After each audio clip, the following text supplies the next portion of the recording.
Right there guys, welcome back to the channel. So today, I didn't think there was going to be that much to talk about, but in all seriousness, in the past hour or so, there's been a few things that have dropped. Now, I want to touch on them. There's an update on Lavia in regards to Arsenal. There's an update on Thuram in regards to Bayern, Gravenberch, and Mickey van der Ven as well, guys. So, let's get into this, shall we?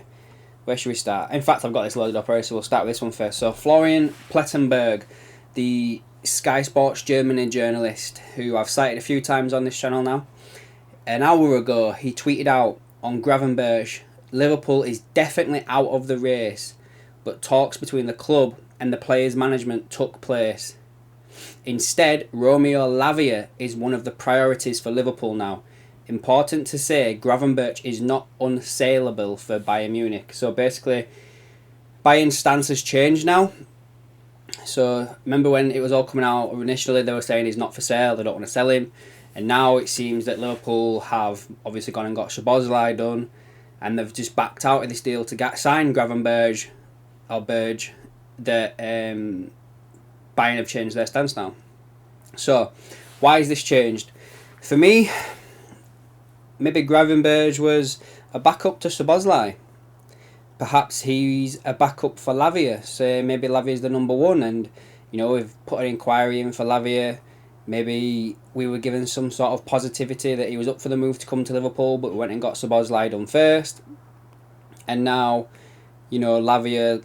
Look, maybe it can happen, guys. Maybe Lavia's can happen. I think the sticky point around him is the 50 million transfer fee that Southampton are asking for, but I think he might go for less than that. I do. But we'll leave Lavia there for the moment because I do have something else to touch on with him. The next tweet he put out within the same hour, he's been told that Kefren Thuram is no transfer target for FC Bayern, no negotiations. Again, it's been coming out of since the past couple of days that Bayern were going to step in and take Thuram, Newcastle were going to come in and take Thuram ever since we signed Szoboszlai. Newcastle could be a little bit of lazy journalism, Every single player on the market seems to be being linked with them now ever since they got the money. It's just the same type of thing that happened when Man City got money, when Chelsea got money. Newcastle seems to be the new target now, where they just start linking every single player with them. Do I think Thuram could come to Liverpool? I do. But I don't see Liverpool signing Thuram and Lavia at the same time unless there's some sort of outgoing, which could be Thiago. I know I saw a lot of stuff going around today that Thiago removed Liverpool from his bio on Instagram. I don't think I remember ever seeing it there. And Salah doesn't have it on his Instagram either. But on Twitter, Thiago still has Liverpool in his bio, so who knows. That video that circulated, of all the players with the different shirts in the changing room was going around again. And, there was a few players like Firmino, Chamberlain, Milner, Adrian, Gomez, Matip, and Thiago all had the old kit shirt, not the new one, which ties into this one actually. That goes actually nicely into this one. Fabrizio Romano has wrote it? And it on the caught offside. I'm not too sure if I believe this or not. It was on the Debrief podcast on Monday. Basically said that from what he'd heard, there'd been some conversation with Joel Matip over a new deal, but it's nothing concrete just yet. Now, what do you think on that, guys? Would you be happy with Liverpool offering Joel Matip a new deal? For me, I'd probably let him go if we could get a fee for him this window. I just think, we need someone a bit more pace now, especially if we're doing this new 3-2-5 formation. I don't think that Matip has the pace or the durability to be able to do what Kanate does on the right-hand side. And at the same time, I don't think he'd be a perfect fit for the base of that as well, where Van Dijk will probably play. So I would move Matip on. We don't want to be in the same situation we've been in with the midfield where it's just aged around us. We need to get them out, get some new blood in. So I wouldn't be too happy with that one. Is there anything else I want to touch on before I go to the Lavia stuff? Done the Thuram. Mickey van der Ven. Mickey van der Ven has apparently agreed terms with Tottenham Hotspurs. They're in talks with him now, with the club, in regards to a fee. He was a player that was heavily linked to Liverpool when George Schmadtke first came into the club because he took him to Wolfsburg. At the time, I thought it was a bit of lazy journalism.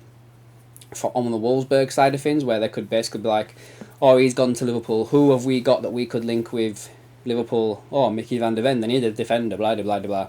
But yeah, it looks like he could potentially be on his way to Spurs. And then finally, I'll touch on this article that we've got from the Times, and it's mainly about Arsenal's interest in Romeo Lavia. So it says here that the headline is Arsenal ready to add Romeo Lavia after capture of Declan Rice. Liverpool and Chelsea and Man United are also interested in the player. Southampton value at £50 million. Now, I'm not going to read the whole thing, but let's have a look.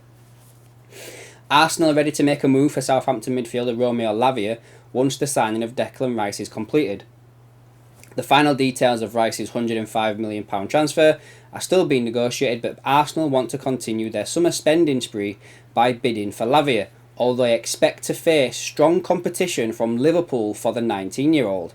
It mentions Chelsea, Manchester United again, and it mentions the price again. Southampton signed Lavia from Manchester City for £12 million only a year ago, and City are yet to show interest in re-signing Lavia, but did insert a sell-on clause in his contract which would earn the club up to 20% of the transfer fee if he leaves Southampton this summer. There's some quotes from Guardiola about him being really impressed with Romeo and what he's done and what he's doing now. He'd be incredible. He's got an incredible opinion about him. He wanted to keep him, but he wouldn't get enough minutes, so let him go to Southampton. Yada yada yada. And it just goes on there about how Arsenal will try to get some money by selling Xhaka, Partey, and some other players. And here now,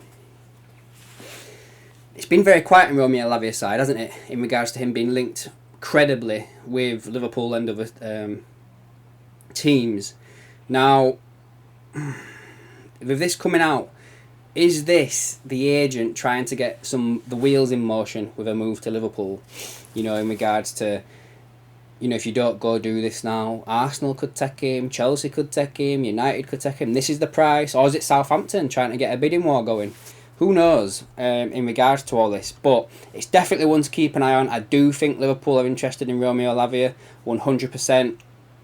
As I mentioned at the beginning of the video, I don't see a world in where Liverpool sign Thuram and Lavia without somebody leaving from that midfield. Because if you were to sign them both, you'd have McAllister, Trent, Szoboszlai, Jones, Elliott, Thiago, Fabinho, Stefan, Tyler Morton, whoever. There'd be too many players to go into that four positions that we're playing with now. I'd love Lavia to come to Liverpool. He's 19. He would be the heir apparent to Fabinho. I know many people think that Partey could do that role, but I feel like he could be the understudy to Trent, in the double pivot, a bit more of a passer, getting the ball around a bit, less of a destroyer as in what Lavia could be. I've seen people comparing Lavia to a Fernandinho, which would be really good. We need someone like that to come in. And as well, I think the fact he's got Premier League experience, he played in a team that was struggling, so obviously he was under the cosh a bit more than he would be at a team like Liverpool. And I think it just put a lot of pressure as well on Fabinho, and he obviously had a bad season last year. But if Liverpool were to actually go out and make a statement and sign in a young defensive midfielder for 50 million, hopefully it's less, guys, I don't want them to pay that much money, then I would say that would put a lot of pressure on Fabinho to up his game. And that's what I think we need as well. There's a lot of players in this Liverpool squad that have grown complacent, shall we say, because they've known that their positions are safe. Now, we've signed some more midfielders, and, if we can get another one in and a centre-back, I do think that we'd have that competition in most places now. So we will be set for a very, very good season. I'm rather excited for the new season, guys. I hope all you are. If you've enjoyed this video, guys, give it a like. If you want to put your thoughts underneath in the comments, please do. And if you are new here, subscribe to the channel to keep up to date with everything else I've got going on. And I'll catch you in the next one.